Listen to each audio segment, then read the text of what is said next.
Hi guys, welcome back to my channel once again. Today I'm sharing this super glam Arabic kind of makeup look with you. So without wasting any time, let's get started.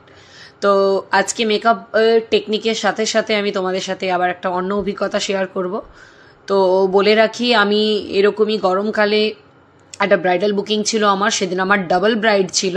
তো first ব্রাইডের বাড়ি যেহেতু অনেকটা দূরে ছিল, তো আমি ওকে সাজাতে গিয়েছিলাম, বাট সেকেন্ড ব্রাইডকে বলেছিলাম তোমার বাড়ি যেহেতু আমার বাড়ির কাছে, তো আমার এখানে চলে এসো।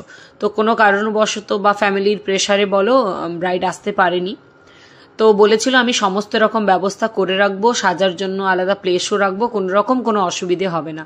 তো আমি আমার টাইমেই ফার্স্ট ব্রাইডকে ছেড়েছিলাম, এবং সেদিন যেহেতু বিয়ের লগ্ন অনেকটা লেটে ছিল, তো আমি সেকেন্ড ব্রাইডের ওখানেও টাইমেই পৌঁছে যাওয়ার চেষ্টা করেছি। বাট প্রবলেম হয়েছিল সেখানেই, ব্রাইডের বাড়ি একদম রাস্তার ধারে ছিল না, মেন রাস্তা থেকে তারপরে যে সেকেন্ড গলি হয় তার থেকেও আরো 2-3টে গলির পরে ছিল। তো মেন গলি পর্যন্ত কাউকে ও এগিয়ে দেয়নি, বা ও নিজেও এগিয়ে আসেনি, কাউকে পাঠায়নি। তো আমাদের ওর বাড়ি খুঁজে খুঁজে যেতেই 1 ঘন্টা টাইম নষ্ট হয়ে গিয়েছিল। এবার বিয়ের লগ্নটা একটু দেরিতে ছিল বলে মোটামুটি আমরা বেঁচে গিয়েছি, এবং সাজতে দিয়েছিল একজনের বাড়ির বারান্দায়। তোমরা ভাবো, এই গরমে উইদাউট এসিতে লোকের বাড়ির বারান্দায় সাজতে দিয়েছিল, যেখানে আলো নেই এবং একতলার বারান্দা। সেই বারান্দার সামনে 50 বার লোকজন আসছে, দেখছে, কথা বলছে, চলে যাচ্ছে। মানে এত প্রবলেমের মধ্য দিয়ে আমি ব্রাইডকে সাজিয়েছিলাম।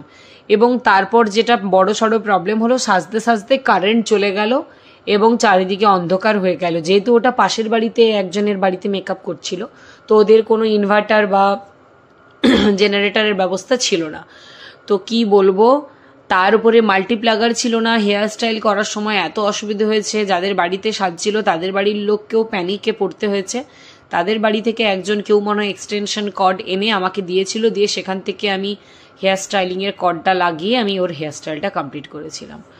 তো এই হচ্ছে অভিজ্ঞতা। তো ব্রাইডকে আমি সেদিন বলেছিলাম কথা, যে তোমরা আমার কথা শোনোনি, শুধু তোমাকে সুন্দর সাজানোটা তো তোমার একার চাহিদা নয়, এটা আমারও চাহিদা, কারণ আমি কাজটাকে সুন্দরভাবে করতে চাই।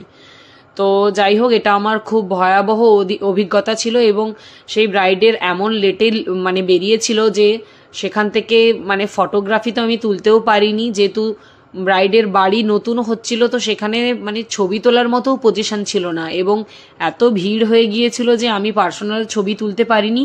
এবং সে আমাকে পরে ফটোগ্রাফারেরও ছবি পাঠাতে পারেনি, আমাকে বলেছিল ফটোগ্রাফার সিঙ্গেল ছবি তোলেইনি তার। তো বুঝতে পেরেছো যে কত ব্রাইডের ছবি আমি পোস্টই করতে পারি না। তো যাই হোক, কথা বলতে বলতে মেকআপটা অনেকটা এগিয়ে চলে এসেছি। তো যে কোনো সময়ে যদি তোমরা আই মেকআপ করতে চাও, কি আই মেকআপ করবে যদি খুঁজে না পাও, তো ব্রাউন কালারটা হচ্ছে একদম ইউনিভার্সাল কালার। তুমি স্মোকি আই করতে পারো, বা কাজল লাগিয়ে ওটা দিয়ে স্মাচ করে নিতে পারো, একটা সুন্দর একটা লুক চলে আসবে সেই ইনস্ট্যান্ট, সেই মুহূর্তে। আর আইলিডের ওপরে যেরকম ভাবে ইফেক্টটা দেবে অমব্রে, আইয়ের নিচেও সেইভাবেই দেবে, সেইভাবেই ডার্ক কালার, সেইভাবেই ট্রানজিশন কালার। অ্যান্ড আমি এখানে Arabic kind of makeup look করেছি বলে হোয়াইট কাজল দিয়েছি ওয়াটার লাইনে। তোমরা চাইলে বেজ কালারের কাজল পেন্সিলও দিতে পারো, ওটা স্কিন টোনটা মেনটেন করে রাখে। অ্যান্ড এখানে দেখো আমি কাট ক্রিজ করিনি, বাট কাট ক্রিজের মতো ফিনিশিং দেবো। তার আগে আমি আইলাইনার পরে নিচ্ছি। এখানে কাট ক্রিজের মতো ফিনিশিং দেওয়ার জন্য আমি এখানে একটা লিকুইড গ্লিটার আইশ্যাডো ইউজ করেছি। তোমরা যদি জানতে চাও ওটা কিসের, তো অবশ্যই তোমাদেরকে কমেন্ট করতে হবে। তোমাদের জানার আগ্রহ থাকলে তবেই আমি জানাবো, আদারওয়াইজ আমার মনে হয় না যেচে আমার এত কিছু বলার কোনো দরকার আছে। অ্যান্ড এখানে আমি একটা হোয়াইট উইং লাইনারও ক্রিয়েট করেছি, ব্ল্যাক আইলাইনারের নিচে আমি হোয়াইট কাজলটা লাগিয়েছি। দেন মাস্কারা পরে নিয়েছি। সবসময় দেখতে থাকো তোমরা, এটা আমার ফেভারিট মাস্কারা। তো ইচ অ্যান্ড এভরি টাইম আমি এটা অ্যাপ্লাই করে থাকি আপার ল্যাশ লাইন, লোয়ার ল্যাশ লাইনে। তো তোমাদেরকে বলি, তো স্টুডিওতে সাজাটা বেশি সুন্দর হয়, কারণ ওখানে লাইট থাকে, মাল্টিপ্লাগার থাকে, এভরিথিং থাকে সেট আপ করা। তো ওটাই করো, পুরোনো দিনের মেন্টালিটিতে যেও না, তাতে তোমার কাজও ভালো হবে না এবং আমিও কমফোর্টেবলি কোনো কাজ করতে পারবো না। তো এটুকুই বলা। অ্যান্ড এখানে লিপ লাইনার ইউজ করে নিয়েছি, ডাবল লিপ লাইনার ইউজ করেছি। এই লিপস্টিকের জন্য দেখো আমি ছাতিতে হাত দিচ্ছি। এর বড় ফাইলটার দাম অনেক অনেক বেশি, তোমরা ফেন্টি বিউটি ব্র্যান্ডের নাম শুনে থাকবে। বাবারে বাবা, এত দাম কি বলি, কিন্তু পারচেস তো করতেই হবে, ব্রাইডকে রেডি করতে গেলে তো দামি প্রোডাক্টের প্রয়োজন আছে। অ্যান্ড দেখো ঠোঁটটা একদম জাস্ট কি বলবো, আই জাস্ট লাভ দিস।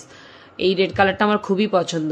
এইবার দেখো আমি সেই লিকুইড গ্লিটার আইশ্যাডোটা ইউজ করছি। দেখো দূর থেকে মনে হচ্ছে যেন আমি এখানে কাট ক্রিজ করেছি, বাট তোমরাই দেখলে আমি এখানে কনসিলার দিয়ে কোনো রকমভাবে কোনো কাট ক্রিজ করিনি, জাস্ট আইশ্যাডো দিয়ে করেছি।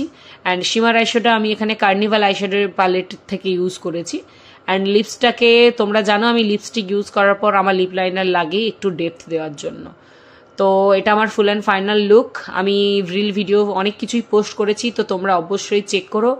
So like, comment and share my videos and please stay with me. Do follow me and check my all reels and videos and do support. So thank you once again. Love you so much. Love you guys.